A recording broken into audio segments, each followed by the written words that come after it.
Que espetáculo extraordinário aquele! O sol incidia sobre as folhas brilhantes da árvore. Os frutos, em contraste com as folhas, com uma força quase magnética, atraíam a atenção de quem os avistasse. As cores, o brilho, o aroma, tudo era atrativo e sedutor. Só havia um empecilho. Deus tinha advertido claramente: de toda árvore do jardim comerás livremente, mas da árvore do conhecimento do bem e do mal não comerás, porque no dia em que dela comeres, certamente morrerás. Você conhece a história. Eva entrou em terreno perigoso e acabou sendo seduzida, e ainda serviu de instrumento para levar Adão a pecar também. Mas veja só a astúcia do diabo. Ele estabelece um diálogo com Eva e só precisou falar 2 vezes para convencê-la a desobedecer a ordem de Deus.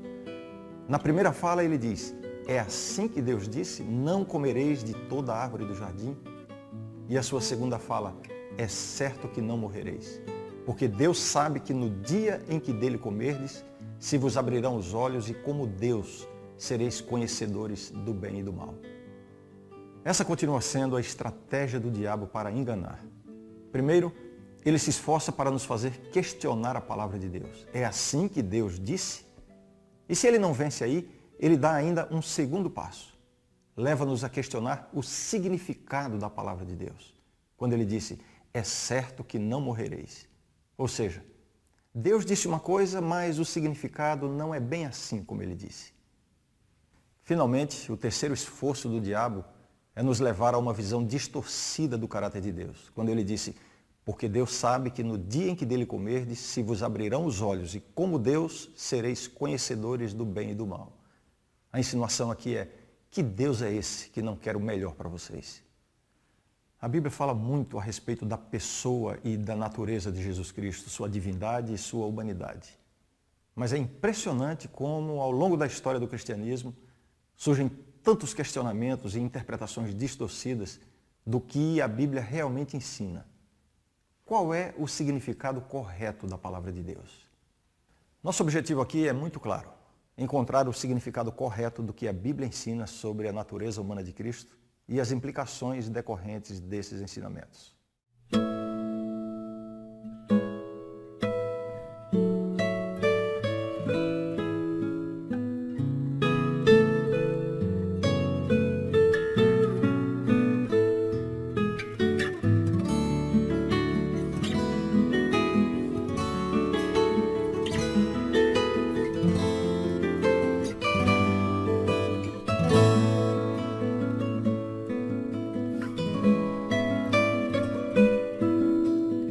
Esta é a série Perfeição.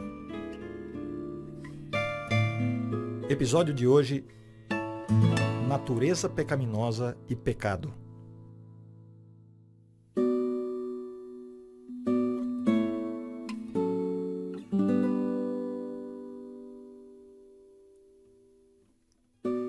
Já vimos no episódio anterior o debate em torno desse assunto. Jesus tinha natureza caída ou não caída, pós-lapsariana ou pré-lapsariana, natureza pecaminosa igual à nossa ou natureza sem pecado igual a de Adão antes da queda. Quais são mesmo as implicações desse debate? Você lembra?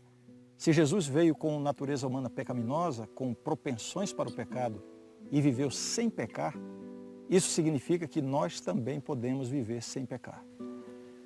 Os defensores dessa ideia têm sido rotulados de perfeccionistas, embora já tenhamos visto que esse termo talvez não seja o mais adequado. Em vez de perfeccionismo, estamos chamando esse conceito de teoria da obediência perfeita. O que de fato está em questão é: o cristão pode alcançar um grau de maturidade cristã, de crescimento na santificação a ponto de conseguir não pecar mais, obedecer perfeitamente à lei de Deus? Não estamos aqui necessariamente falando de legalismo ou de orgulho espiritual, não. Estamos falando de santificação mesmo, de vitória sobre o pecado, pelo poder da graça de Deus. A vitória que pode ser alcançada aqui, nesta vida, é essa?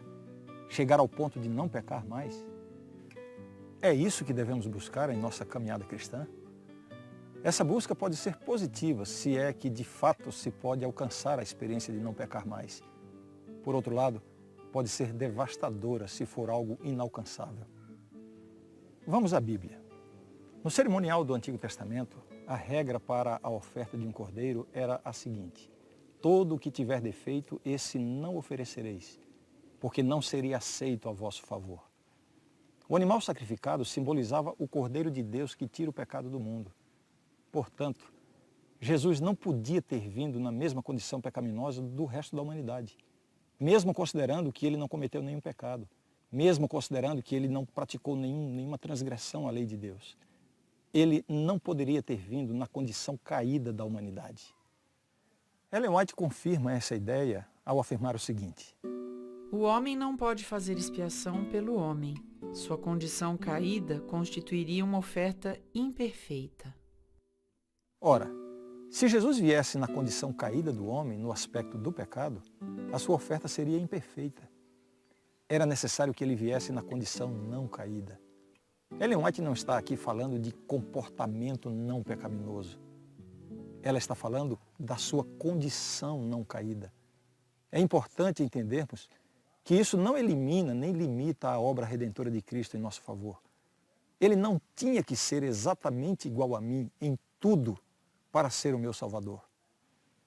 Por outro lado, encontramos na Bíblia textos que apontam para a condição caída de Cristo, mas nunca no que diz respeito ao pecado.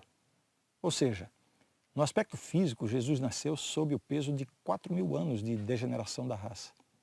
Como homem, ele não teve a estatura e a força mental de Adão. Nesse aspecto, ele se identifica plenamente conosco. O capítulo 53 de Isaías, você deve conhecer essa pérola das Escrituras. O descreve com as seguintes palavras: não tinha aparência nem formosura, olhámo-lo, mas nenhuma beleza havia que nos agradasse. Isso indica uma condição caída. No entanto, outros textos solidificam a ideia de que na dimensão espiritual, moral, Jesus veio numa condição não caída. Assim, a humanidade de Cristo carrega um aparente paradoxo. Por um lado, ele foi completamente igual a nós. Por outro lado, ele foi completamente diferente de nós. Há textos que o aproximam de nós e há textos que o distanciam de nós. Vamos ver alguns desses textos. Primeiramente, textos que dão a entender que ele foi igual a nós. O Verbo se fez carne e habitou entre nós. Foi tão humano quanto qualquer um de nós. Nascido de mulher, nascido sob a lei. Esse texto nos diz que ele está identificado conosco em nossa humanidade. Tentado em todas as coisas à nossa semelhança. Ele está apto a nos socorrer nas tentações. Por isso mesmo, convinha que em todas as coisas se tornasse semelhante aos irmãos. Completa identificação com a família humana. O qual, segundo a carne, veio da descendência de Davi. Ele também teve uma genealogia humana. Há muitos outros textos nessa categoria. Isso sem mencionar as dezenas de passagens que descrevem a humanidade de Cristo na condição de uma raça caída. Ele sentiu fome, sede, cansaço, tristeza, dor. Mas nenhum desses aspectos está relacionado à pecaminosidade inerente ou natureza pecaminosa no sentido de propensão natural para o pecado.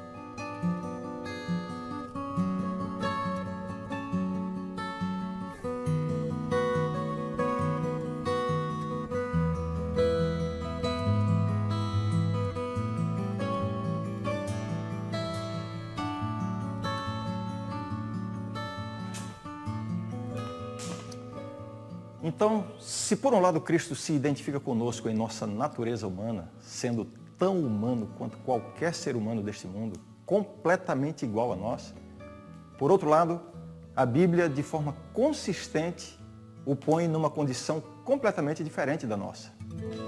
Porque Deus amou o mundo de tal maneira que deu o seu Filho unigênito para que todo que nele crê não pereça, mas tenha vida eterna.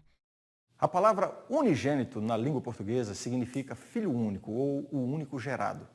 Mas aqui nessa passagem, embora tenha sido vertida para unigênito, o termo original monogenês significa o único de seu tipo, o único de sua espécie. Deixe-me apresentar a Helena. Ela é dona de uma doceria. Ela tem muito orgulho dos doces que produz. Eu diria que a doceria dela é a melhor da cidade. Todo mundo que prova, aprova.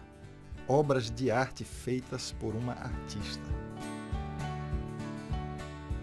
Por incrível que pareça, os meus clientes gostam muito dos meus brigadeiros. E sempre que eles vêm aqui, compram pelo menos um. Mas a Helena tem um diferencial. No meio da bandeja cheia de brigadeiros, ela coloca um doce especial. Faz questão de fazer esse beijinho. Só um por dia. Coisa fina. Receita que marca a tradição da família. E o cliente sortudo que prova essa iguaria fica pedindo mais. Afinal, quem não gosta de exclusividade? Jesus Cristo é totalmente exclusivo, do grego monogenes.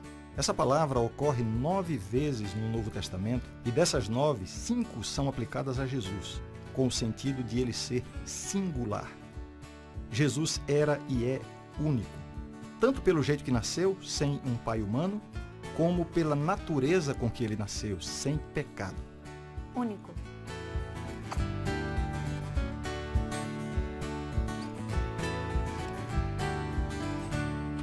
Só ele teve uma natureza divina. Só ele foi concebido pelo Espírito Santo. Ele já nasceu radicalmente diferente de nós.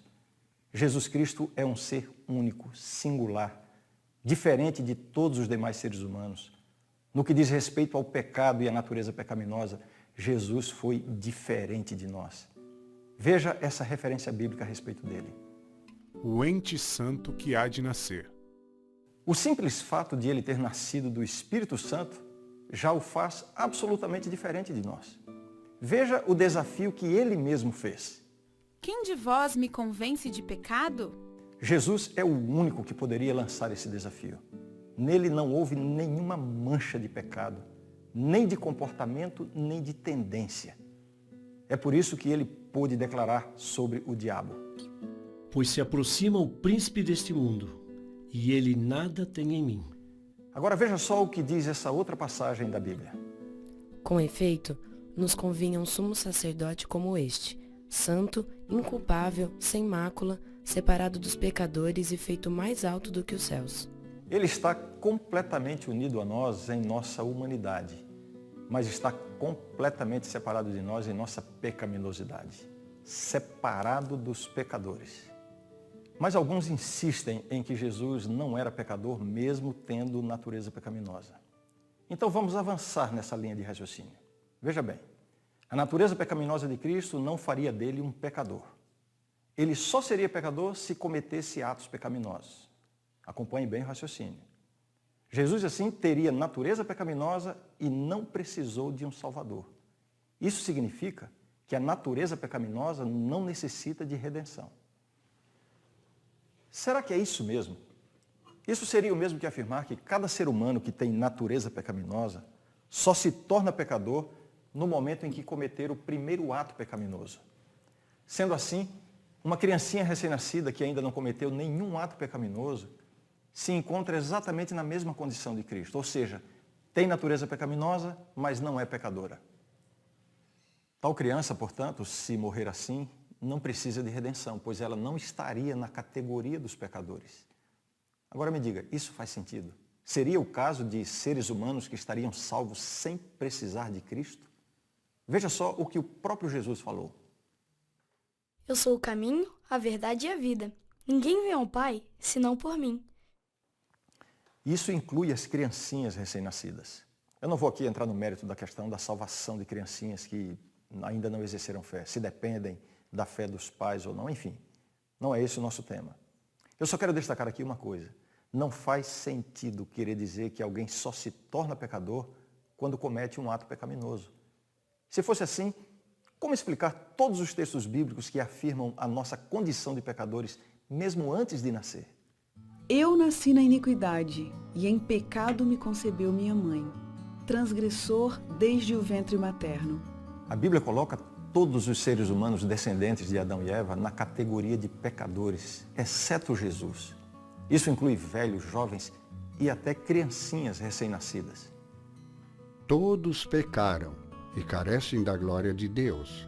Não há justo, nenhum sequer. Não há justo nenhum vivente. Biblicamente, todo ser humano vivo é pecador. Pode ter 1 segundo de vida, já é pecador. Ele não será pecador quando pecar. Ele vai pecar porque já é pecador. Portanto, se Jesus tinha natureza pecaminosa, ele não poderia ser a solução do problema, porque ele seria parte do problema.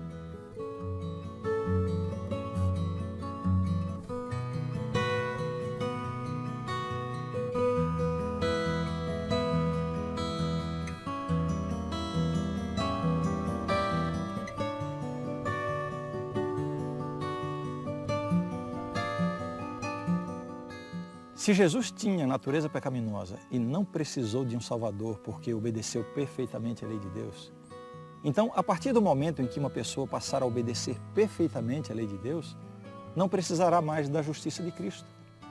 A justiça de Cristo foi útil para resolver os seus pecados passados.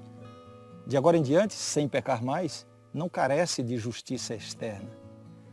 Mas alguém pode dizer, não, mesmo sem pecar, ele precisa sim da justiça de Cristo. Pega mal com toda a luz da Reforma Protestante alguém admitir que não precisa da justiça de Cristo. Mas então eu questionaria, por que precisa da justiça de Cristo se não tem mais pecado?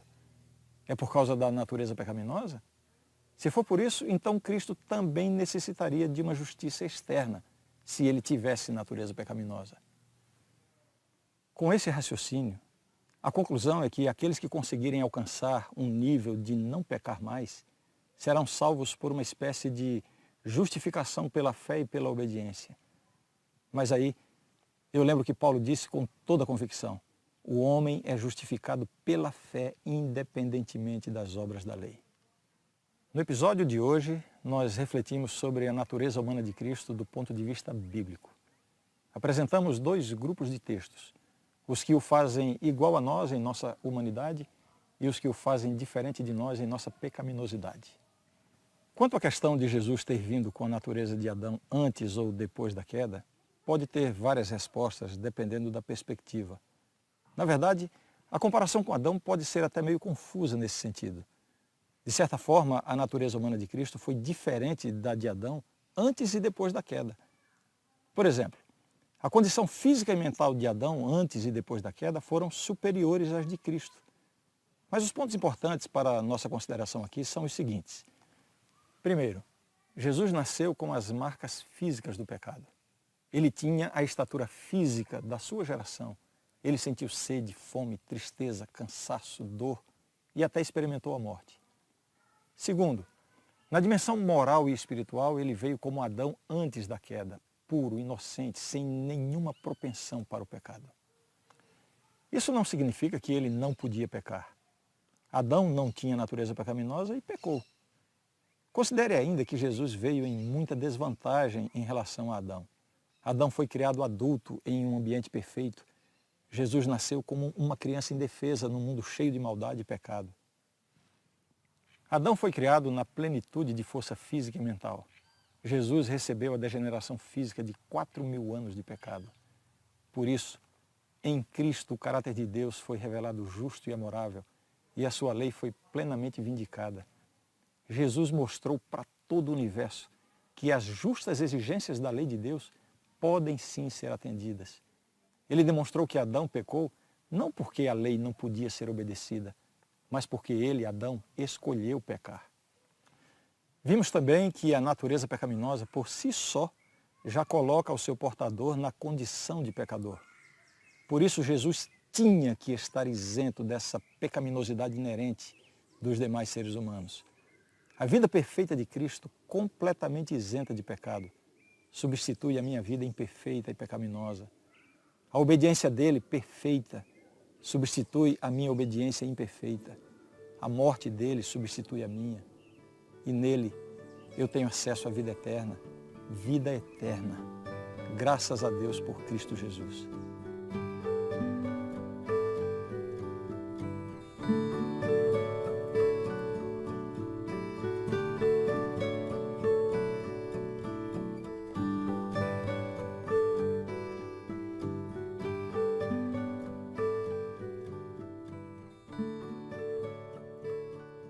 Neste episódio, nós estudamos sobre natureza pecaminosa e pecado. No próximo episódio, vamos inverter a abordagem. Iremos estudar sobre pecado e natureza pecaminosa. O pecado é uma força que ainda não é completamente conhecida por nós. O próprio surgimento do pecado num universo perfeito é um mistério. A Bíblia chama isso de o mistério da iniquidade. No contexto do nosso estudo, para entender bem essa questão da natureza humana de Cristo, da teoria de que é possível viver sem pecar, da ideia de que o selamento será feito naqueles que conseguirem parar de pecar, existe uma questão básica, elementar, para que possamos ter um entendimento bíblico de tudo isso. A questão é, o que é o pecado e qual a sua extensão e alcance no ser humano? Esse é o assunto do próximo episódio da nossa série. O tema será Pecado e Natureza Pecaminosa.